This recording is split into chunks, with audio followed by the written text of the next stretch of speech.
आज हम लोग बात करने वाले हैं 11th का जो न्यू बैच खुला है, उसमें लेक्चर नंबर 5 पर आज बात करेंगे हम लोग। देखिए, पिछली क्लास में हमने आपको बताया था कि आयोटा से रिलेटेड जितना भी आयोटा का इंटीजर पावर जितना भी होगा उस सभी लेवल के क्वेश्चन आपको लो से लो और हाई से हाई बताए गए थे।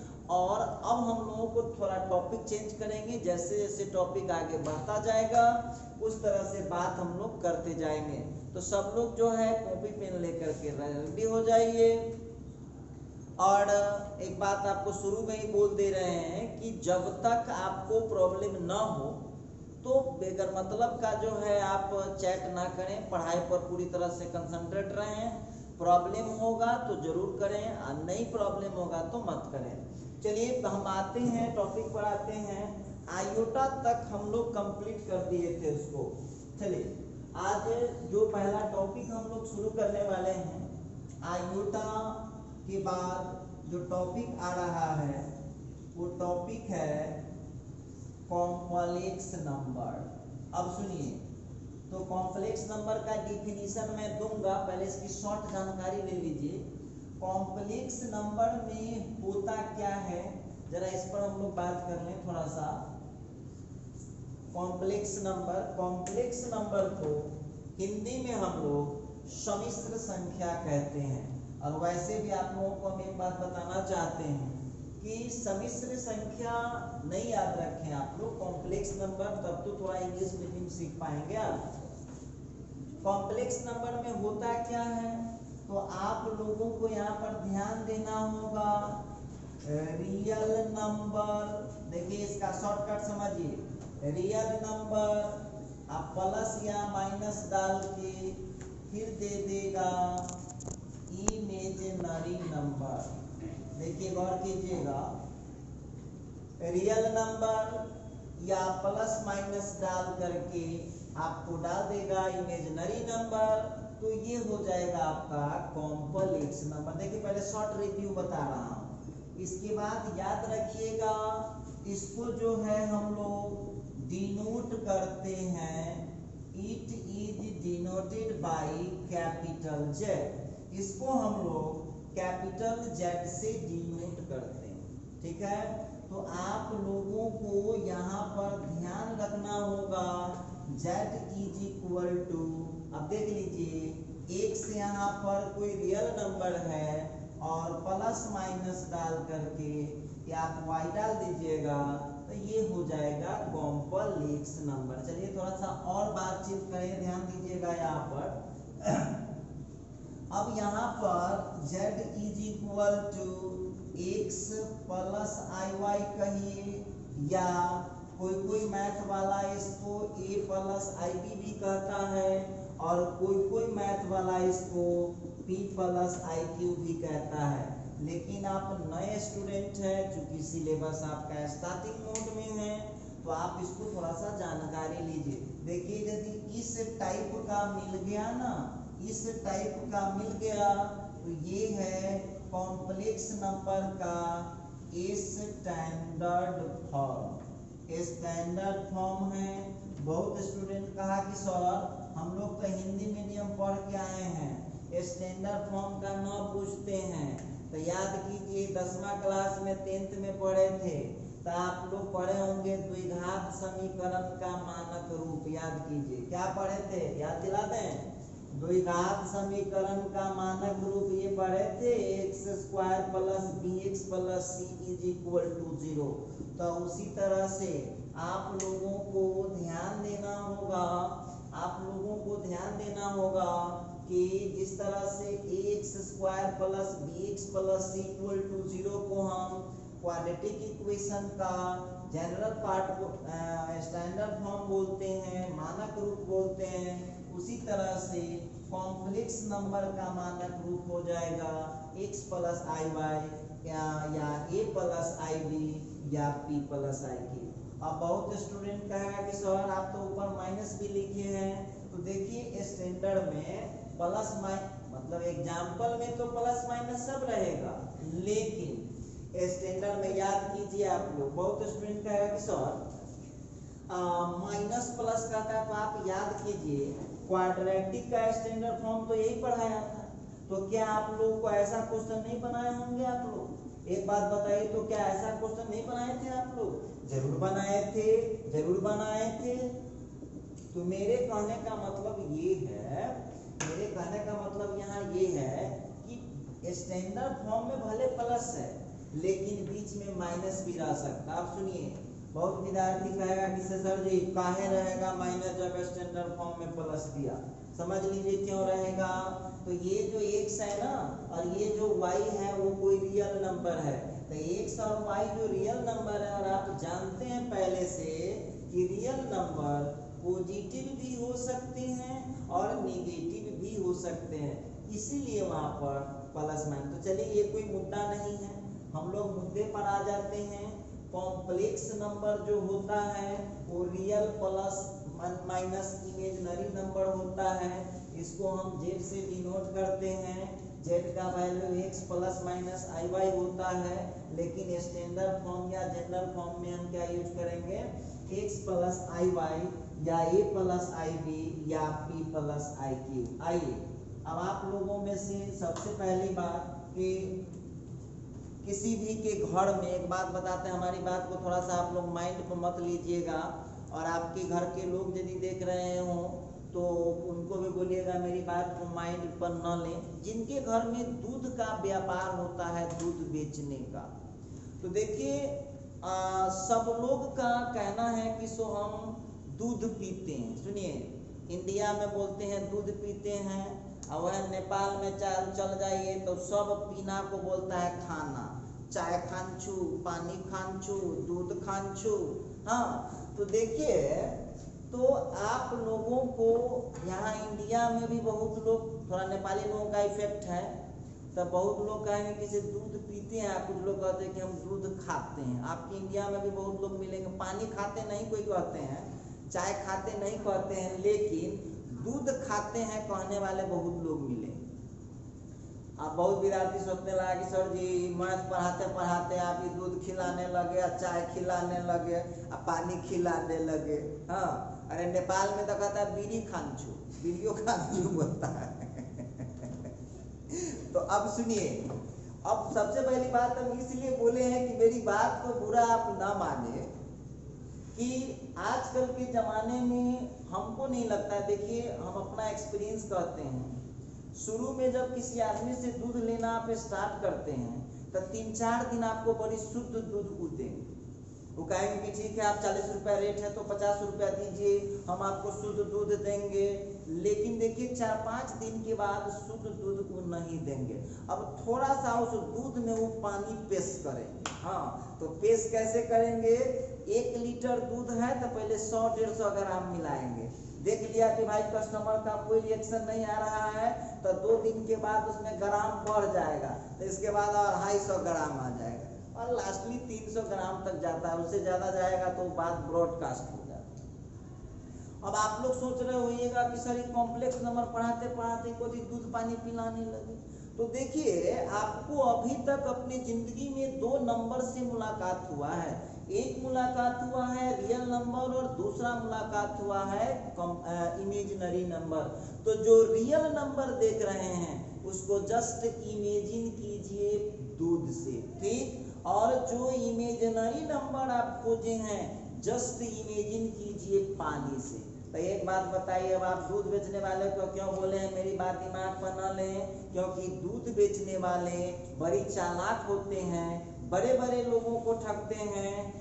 दूध वो बेचते ही नहीं हैं, वो कॉम्प्लेक्स बेचते हैं। मतलब स्पष्ट है, थोड़ा सा दूध और थोड़ा सा पानी, ध्यान दीजिएगा, थोड़ा सा दूध और थोड़ा सा पानी मिला दीजिए तो वही बन जाएगा कॉम्प्लेक्स। तो आप लोगों को समझ में आ गया होगा कॉम्प्लेक्स नंबर क्या है, रियल नंबर और इमेजिनरी नंबर। सुनिए, ध्यान दीजिएगा, रियल नंबर और इमेजिनरी नंबर को प्लस या माइनस चिन्ह से अटैच करते हैं। तो बहुत विद्यार्थी कह देगा कि सर आप प्लस माइनस से क्यों, गुना से क्यों ना, भाग से क्यों ना। तब देखो, तुमको हम आज पहली बार मैथ नहीं ना पढ़ा रहे हैं, दो टर्म यदि लिखना है तो बीच में दो ही सिंबल चल सकता है, या तो प्लस चलेगा या तो इंटू करेंगे तो एक ही टर्म कहलाएगा, डिवाइड करेंगे तो एक ही टर्म कहलाएगा। तो आप लोगों को बीच में कौन सा सिंबल होना चाहिए, प्लस या माइनस। ध्यान से सुनिएगा मेरी बात को। तो आपसे कोई पूछेंगे कि कॉम्प्लेक्स नंबर क्या होता है, तो बोलिए सब लोग रिप्लाई कीजिए। कॉम्प्लेक्स अपना भाषा में समझिए इसको, अपने भाषा में, किताबी भाषा में मत चलिए। कॉम्प्लेक्स नंबर क्या होता है, तो जब रियल नंबर इमेजिनरी नंबर को प्लस या माइनस चिन्ह से अटैच कर देंगे तो वही कहलाएगा कॉम्प्लेक्स नंबर। तो बोलिए अभी जमाना दूध का है या पानी का है या कॉम्प्लेक्स का जमाना है, तो अभी जमाना कॉम्प्लेक्स का है। कैसे, शुद्ध दूध कोई देना नहीं चाहता है, दूध के नाम पर पानी कोई लेना नहीं चाहता है, तो बीच का रास्ता क्या लगेगा, थोड़ा सा दूध और थोड़ा सा पानी, उसी का नाम हो गया कॉम्प्लेक्स। क्लियर, समझ में आ रहा होगा आप लोगों को। तो चलिए ये तो थी नॉर्मल इंफॉर्मेशन, ठीक है। अब आप लोग कह रहे हैं कि सर डिफिनीशन तो आप दिए ही नहीं। अरे देंगे ना भाई, क्यों घबरा रहे हैं, डिफिनीशन भी देंगे। चलिए तो लेकिन हम डिफिनीशन देंगे, आपको इतना याद रहेगा कि कॉम्प्लेक्स क्या होता है, तो रियल और प्लस या माइनस डाल के जब इमेजिनरी लगा देंगे तो वो हो जाएगा कॉम्प्लेक्स। और इमेजिनरी के देखिए, चलिए अब हम आप आए हैं तो एक बात और कर ही लेते हैं।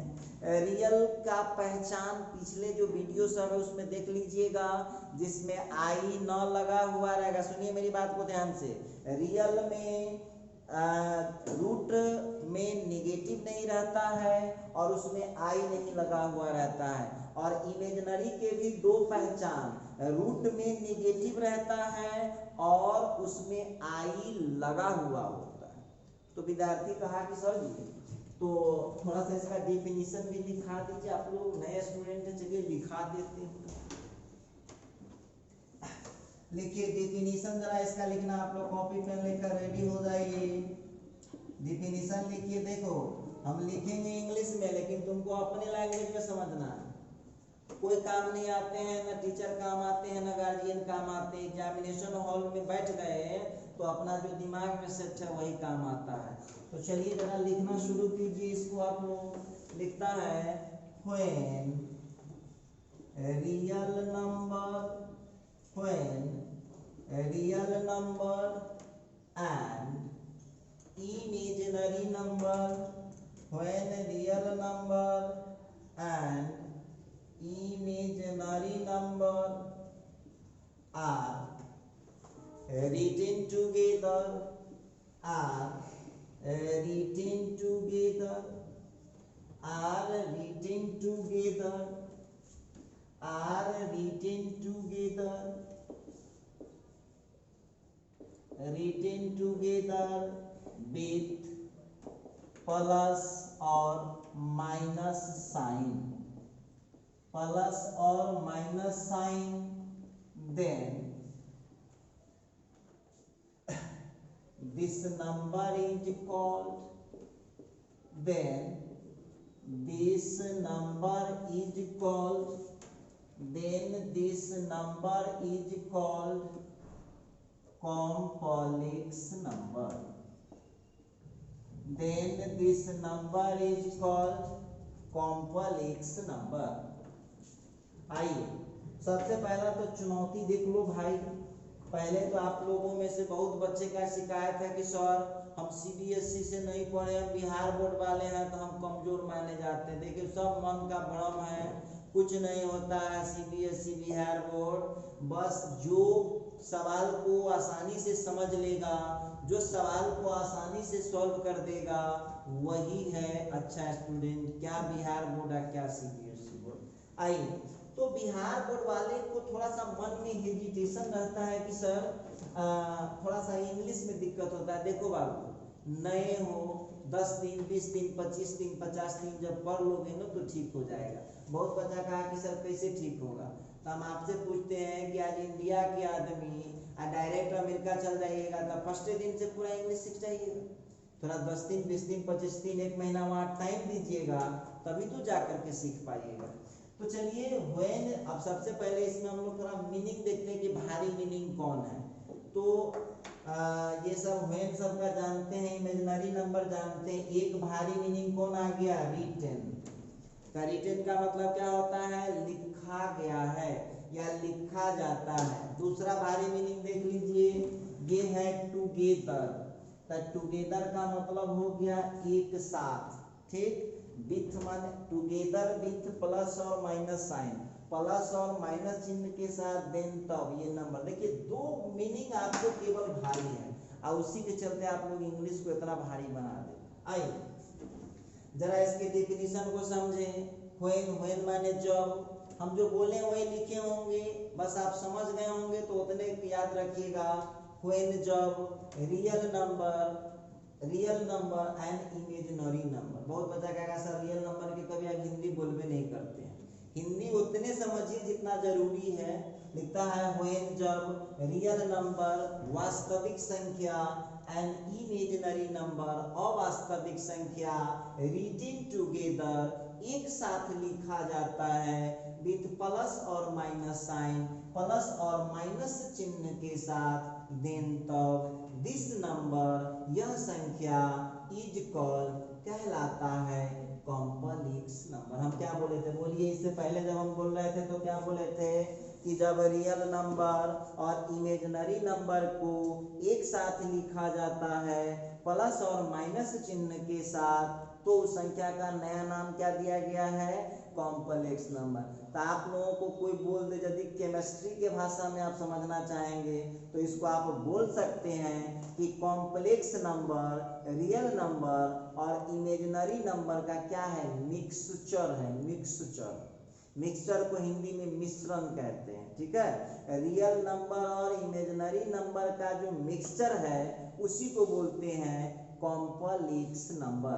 और उससे भी फाइन एग्जाम्पल आपके घर में मौजूद है कौन, जब कोनो से दूध लेते हैं सो कॉम्प्लेक्स का फाइन एग्जाम्पल है। उसमें थोड़ा दूध रहता है, थोड़ा पानी रहता है। तो दूध का कंपेयर कर लीजिए रियल नंबर से और पानी का कंपेयर कर लीजिए इमेजिनरी नंबर से। आइए अब बढ़ते हैं, थोड़ा सा इसको आगे बढ़ाते हैं कथा को। अब लिखिए, नीचे लिखता दिए हुए थे ही शॉर्टकट में, यहाँ लिख लीजिए इट इज डिनोटेड बाय, इसको हम डिनोट करते हैं कैपिटल जेड से, ठीक है। कैपिटल जेड से डिनोट करते हैं। अच्छा, कैपिटल जेड से यदि हम इसको डिनोट कर दिए, अब हो जाएगा therefore Z is equal to x plus I Y, और फिर ए प्लस आई बी, और फिर हो जाएगा P प्लस आई क्यू। ये क्या कहलाएगा, देखिए ये होता है इज स्टैंडर्ड, अब ब्रैकेट में लिख लीजिए स्टैंडर्ड या general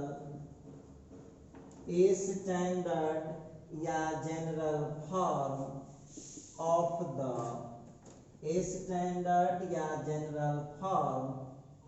the complex number. Standard या general form of the complex number.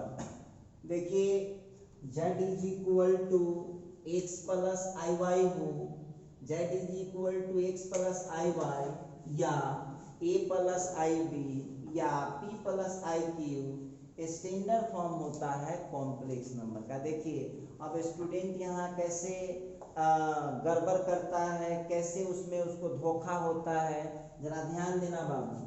अब इसमें हम ऐसे ही आपको जानकारी के लिए बता देते हैं। तो यहाँ नोट में एक चीज लिख रहा हूँ, ध्यान दीजिएगा सब लोग, पेशेंस रखिएगा, ध्यान दीजिएगा। अब इसमें यदि हम रियल नंबर का चर्चा करें, ध्यान देना बाबू, रियल नंबर्स का चर्चा करें तो x भी रियल है और y भी रियल है। जरा गौर कीजिएगा, x भी रियल है, y भी रियल है। और यदि यहाँ पर इमेजिनरी नंबर की चर्चा करें तो बोलिए इसमें इमेजिनरी नंबर कौन हो जाएगा, तो इमेजिनरी नंबर यहाँ पर हो जाएगा i इंटू वाई। तो बता रहा था मैं रियल नंबर और इमेजिनरी नंबर। ठीक, जब z का वैल्यू दे दिया, अब आपसे पूछा जाएगा कि इसका रियल पार्ट बताइए। ये ऐसे ही आपको जानकारी के लिए बता दिए हैं, ये आपके भविष्य में काम आ सकता है। x और y वहाँ रियल नंबर है, लेकिन i इंटू वाई जो आप देख रहे हैं सब में वही बात है, तो एक एक बात कितना लिखे। तो ये हो गया आपका रियल, x भी रियल है, y भी रियल है। और जब उसके साथ i चिपक गया, तो हम पहले भी बताए हैं पिछले क्लास में भी, किसी रियल के साथ कोई इमेजिनरी जुटेगा या घटेगा या गुना होगा या भाग होगा, तो वो क्या बन जाएगा, इमेजिनरी नंबर बन जाएगा। ठीक है, तो अब यहाँ पर हम लोग देखते हैं, यहाँ पर फिर यहाँ से हम लोग, ये तो नोट हमने देखा, एक और नोट ही लिख लीजिए आप लोग, एक और नोट लिखिए, कोई दिक्कत की बात नहीं है। देखिए नेक्स्ट नोट पर बात कर रहा हूँ। अब आपको लिख देगा when z is equal to x plus iy, then जब आपको z का वैल्यू दे देगा x प्लस आई वाई, देन रीजेड, शॉर्टकट में सुन लीजिए, रीजेड का मतलब हुआ x का रियल पार्ट, अच्छा रीजेड का मतलब हो गया z का रियल पार्ट, और फिर यहाँ पर इम जेड, तो इम जेड का मतलब हो गया y। देखिए अब आप लोग एक बात हमेशा ध्यान रखिएगा, एक बात ध्यान रखिएगा ना तो धोखा करके चल आइएगा। ये जो रीजेड है ना, कोई महाशय बोलेंगे कि बाबू इसको पढ़ के बताइए, तो इसको पढ़ना है जेड का रियल पार्ट। तो रियल पार्ट कौन है, तो रियल पार्ट जो है, रियल पार्ट जो आप देख रहे हैं जिसके साथ आई नौ लगा हुआ है वो है रियल पार्ट। ठीक, इमेजिनरी पार्ट कौन है, जिसके साथ y लगा हुआ है, सॉरी जिसके साथ i लगा हुआ है वो हुआ इमेजिनरी पार्ट। याद रहेगा कि ना, जिसके पास, जिसके साथ i न लगा हुआ है वो है रियल पार्ट, और जिसके साथ i लग गया वो कौन पार्ट हो गया, इमेजिनरी पार्ट। समझिए बहुत बच्चे गलती कहाँ करते हैं, तो सुन लीजिएगा, जब वो इमेजिनरी पार्ट लिखेंगे तो आई के साथ लिख देंगे तो गलत हो गया। इमेजिनरी नंबर कहेगा तो आप आई इंटू वाई दे सकते हैं, लेकिन जब आपको इमेजिनरी पार्ट कहेगा तो आपको सिंपल वाई बोलना है। अब कोई वहां से पूछेंगे ना, आई तो आयोटा है ये है, लेकिन आई को इमेजिनरी का यूनिट माना जाता है, इसीलिए आई जब किसी के साथ चिपकता है तो वो बन जाता है इमेजिनरी। तो देखते हैं, थोड़ा सा ध्यान दीजिएगा इधर। फिर एक नोट लिखिए आप लोग,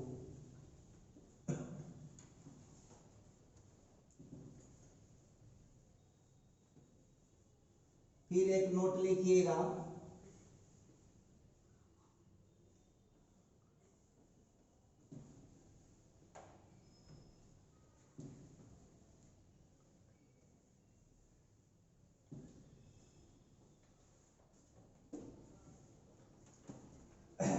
तो देखते हैं, नोट लिखिए। देखो आई जो है ना वो आयोटा है, बिल्कुल है। आई जो है इसको हम लोग आयोटा कहते हैं। बहुत विद्यार्थी सब इसको लोटा कहता है, लेकिन ये लोटा नहीं है, इसको हम लोग आयोटा कहते हैं। ठीक, इसका वैल्यू जो होता है वो √(-1) होता है, और याद रखिएगा इसको हम लोग बोलते हैं इमेजिनरी यूनिट। इसको आप लोगों को एक और नाम से जाना जाता है इमेजिनरी यूनिट। मतलब कि जब ये किसी रियल नंबर के साथ जुटेगा, घटेगा, गुना होगा, भाग होगा, झट से उसको बना देगा इमेजिनरी। तो आयोटा का वैल्यू √(-1) तो होता है, लेकिन इसको क्या माना जाता है, इमेजिनरी यूनिट माना जाता है। चलिए अब थोड़ा सा हम बात करेंगे। अब सब लोग क्या कीजिए, जितने भी स्टूडेंट इस लेक्चर को देख रहे हैं सब लोग अपना चैट बॉक्स खोल के रेडी रहिएगा। सब लोग चैट बॉक्स खोल के रेडी रहिएगा। 10 से 20 सेकंड का समय मिलेगा। विद्यार्थी का सर जी हम लोग तो 9 विद्यार्थी है 20 सेकंड में, तो हम एक लिख कर दिखाते हैं और कैसे चुटकी बजा के 2 सेकंड में आप आंसर दे सकते हैं। 20 सेकंड का हम बहुत बता दिए। तो आप लोग रेडी हो जाइए चैट बॉक्स खोल करके, और आपको जो है 20 सेकंड का समय मिलेगा। जैसे अब चलिए एक एग्जाम्पल लेते हैं, ठीक है, एक एग्जाम्पल लेते हैं, ध्यान दीजिएगा। लिखता है when z is equal to, ध्यान देना बउआ, z is equal to a plus ib, then सब लोग तैयार हो जाइए, क्वेश्चन लिखा गया है when z is equal to a plus ib, then अब आपसे पूछेगा रिजिड कितना होगा, रिजिड। तो रिजिड का मतलब हो गया रियल पार्ट ऑफ जेड।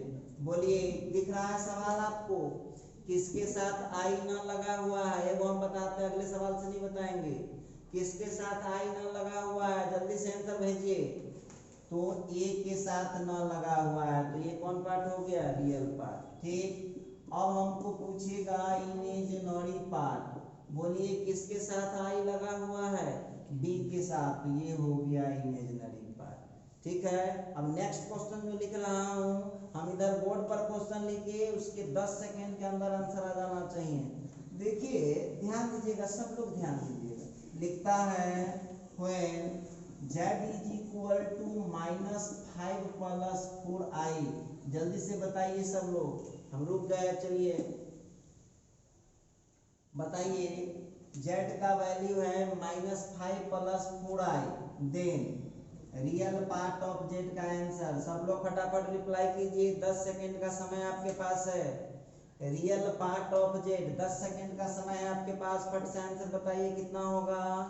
देखो बहुत सिंपल कॉन्सेप्ट है, जिसके साथ आई ना लगा हुआ है खोजिए ना भाई, किसके साथ आई ना लगा हुआ है, तो -5 के साथ नहीं लगा हुआ। आगे बढ़िए, फिर आप लोग क्या कीजिए, फिर चैट बॉक्स लेकर के रेडी। इमेजिनरी पार्ट का बताइए, जेड का इमेजिनरी पार्ट कौन है, तो जेड का इमेजिनरी पार्ट। चलिए 10 सेकंड समय है, जल्दी से रिप्लाई कीजिए।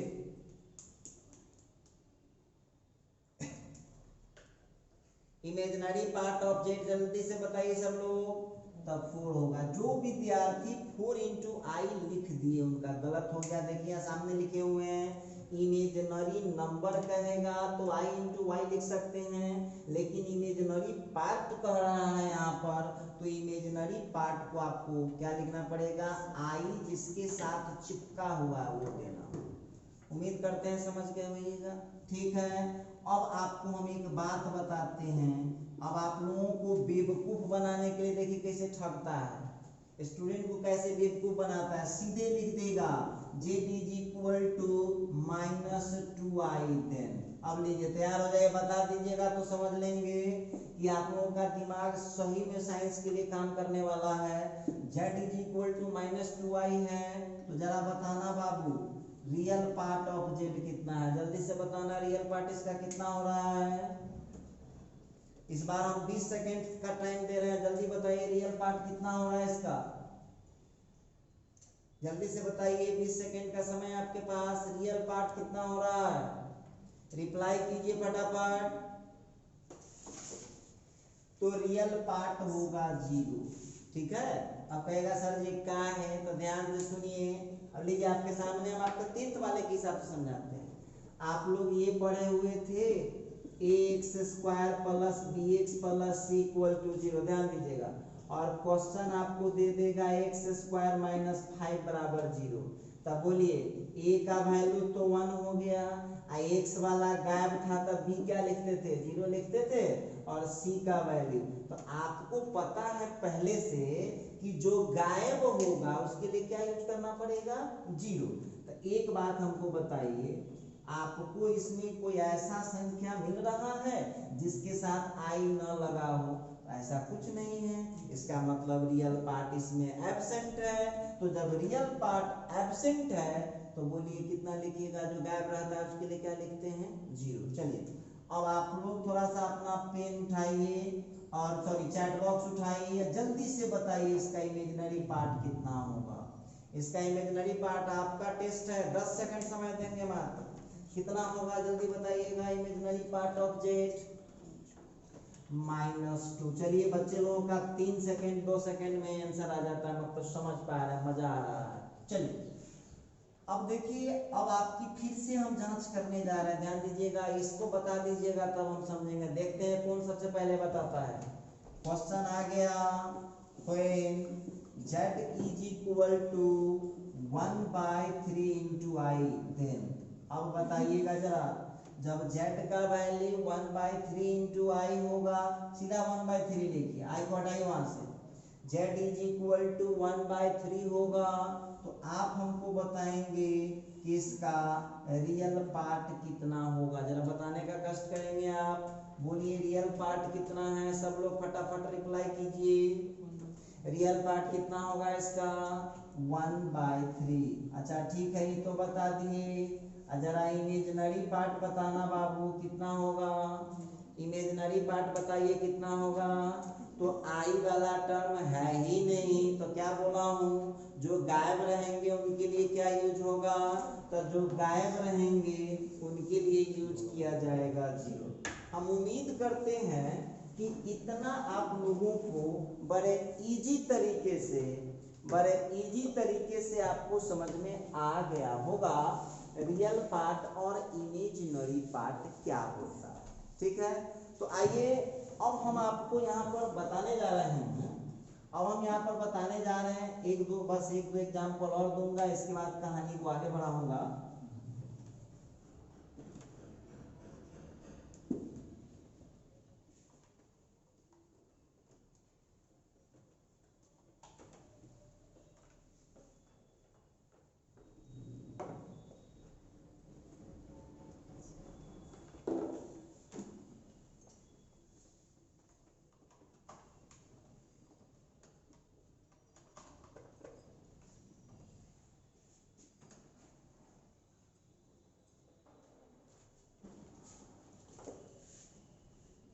चलिए अगले एग्जाम्पल पर जरा बात करते हैं, ध्यान दीजिएगा। अब आप लोग जवाब दीजिए, अब हमको मत परेशान कीजिए आप लोग। अब जैसे क्वेश्चन लिखता है when z is equal to -1 -2i, then देखिए एक बात और आपको बताते हैं कि चूंकि हमको बोर्ड लेवल से जाना है एडवांस लेवल तक, तो हम एक पॉइंट भी छोड़कर नहीं पढ़ा सकते हैं। तो आप लोग ये मत समझिएगा कि सो इजी लेवल चल रहा है। देखिए बच्चे हैं आप लोग, अभी स्टार्टिंग हुआ है सिलेबस, और ये मात्र अभी 5वां क्लास है, तो 5वां क्लास है तो हम धीरे धीरे ही लेवल को बढ़ा सकते हैं। उस लायक पहले आपको बनाएंगे, फिर जाकर के आगे हम लोग लेवल को उठाएंगे। तो यहाँ पर z का जो वैल्यू है -1 -2i है, तो अब आप हमको बताइएगा, सब लोग तैयार हो जाइए चैट बॉक्स लेकर के, बोलिए रियल पार्ट कितना है इसका, सब लोग बताइएगा इसका रियल पार्ट कितना देंगे आप। तो इसका रियल पार्ट हो गया -1, ठीक। और बताइए इसका इमेजिनरी पार्ट कितना, फट से आंसर भेजिए, इमेजिनरी पार्ट कितना है इसका, तो इसका इमेजिनरी पार्ट हो गया -2। उम्मीद करता हूं कि आपको अब रियल पार्ट और इमेजिनरी पार्ट्स खोजने में कोई प्रॉब्लम नहीं आएगा। एक बार फिर रिपीट कर देता हूं, जिसके साथ आई न लगा हुआ है वो रियल है, जिसके साथ आई लग गया है वो इमेजिनरी है। और एक बात और आपको बता दें कि जो एब्सेंट रहता है उसके लिए क्या यूज करते हैं, 0। जो गायब रहेगा उसके लिए 0 यूज करेंगे, ठीक है। अब जरा इसके बारे में बताना, लिख रहा है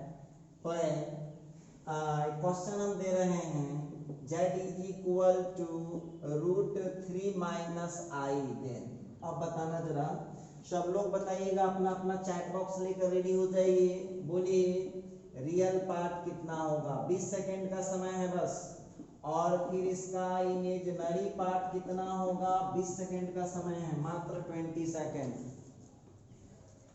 बताइए सब लोग, फटाफट रिप्लाई कीजिए इसका रियल पार्ट कितना होगा। चलिए अब सब बच्चा समझ चुका है, तो इसका रियल पार्ट होगा √3, और इमेजिनरी पार्ट बताइए कितना होगा। देखिए ऐसे में धोखा खा जाता है स्टूडेंट, इमेजिनरी पार्ट इसका कितना होगा? तो इमेजिनरी पार्ट जो आप देख रहे हैं ये बताइए जल्दी से सब लोग, इमेजिनरी पार्ट कितना दीजिएगा? तो इसका इमेजिनरी पार्ट हो जाएगा -1। अब बहुत बच्चा कहेगा सर आई के साथ तो कुछ नहीं लगा हुआ है, तो आप जानते हैं ना कुछ नहीं है तो 1 तो जरूर है और वहाँ माइनस में, इसलिए वहाँ पर हमने -1 दिया। तो हम अब उम्मीद करते हैं कि आपको रियल और इमेजिनरी पहचानने में कोई दिक्कत नहीं आएगा।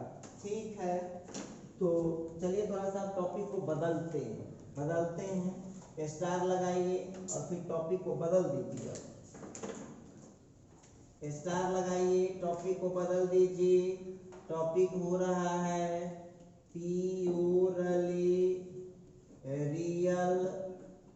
Purely real complex number, purely real complex number. आइए आप ब्रैकेट में आप सीधे लिख सकते हैं प्योरली रियल नंबर। देखिए दोनों चलता है, घबराइएगा ना, दोनों एक ही बात है, लेकिन आप कॉम्प्लेक्स पढ़ रहे हैं तो आप कॉम्प्लेक्स पर डिस्कस करें। ठीक है, तो प्योरली रियल, हम आपसे क्वेश्चन पूछेंगे, आप सब लोग से बताइए। हम आपसे पूछेंगे कि शुद्ध दूध दीजिए, इसका क्या मतलब है भाई? सब लोग जरा बताइएगा। यदि आपसे पूछा जाए कि हमको प्योर दूध दीजिए, इसका क्या मतलब? पानी की मात्रा कितना होना चाहिए? 0। पानी जब हम एक बूंद नहीं मिलाएंगे और केवल दूध देंगे तभी तो वो प्योर दूध कहलाएगा।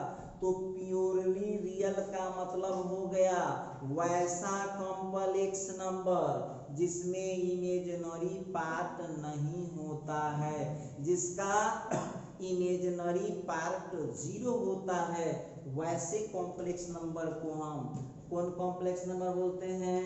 Purely real complex number. याद रहेगा, वैसा कॉम्प्लेक्स नंबर जिसमें केवल रियल पार्ट होता है या जिसका इमेजिनरी पार्ट 0 होता है, उसको हम प्योरली रियल कॉम्प्लेक्स नंबर कहते हैं। उम्मीद करते हैं कि समझ में आ रहा होगा सब लोगों को। लिख लीजिए इसका जरा डेफिनेशन, आप लोग लिख लीजिए।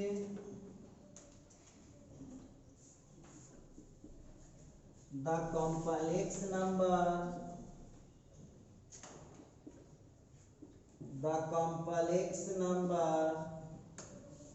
in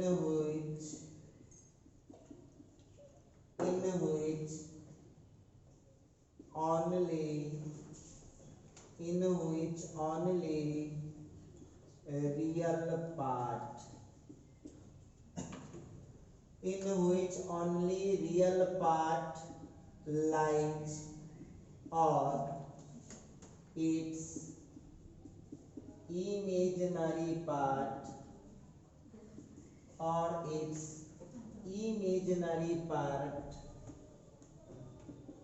is 0।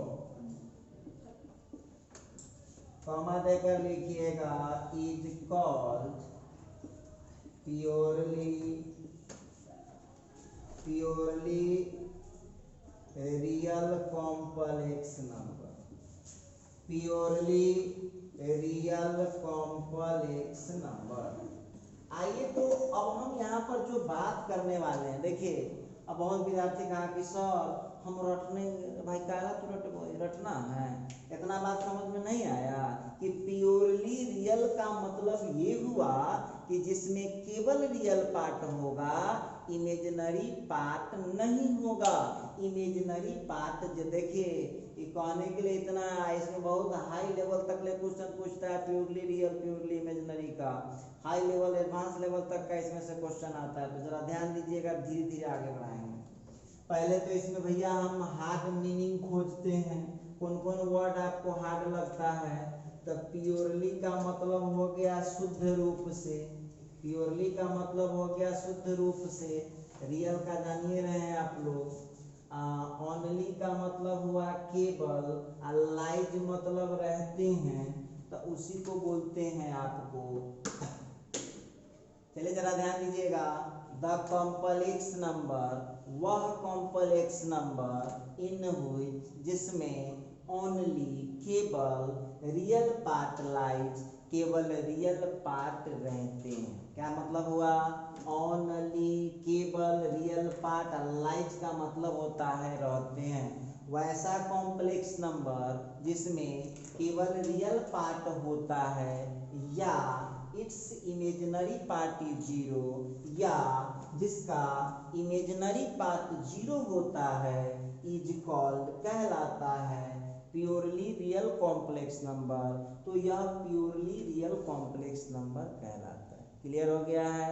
वैसा कॉम्प्लेक्स नंबर जिसमें केवल रियल पार्ट होते हैं या जिसका इमेजिनरी पार्ट जीरो होता है उसको हम क्या बोलते हैं? तो उसको बोलते हैं purely real complex number.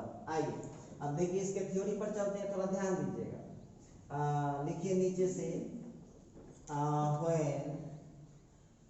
when z is equal to x plus iy, when z is equal to x plus iy is purely real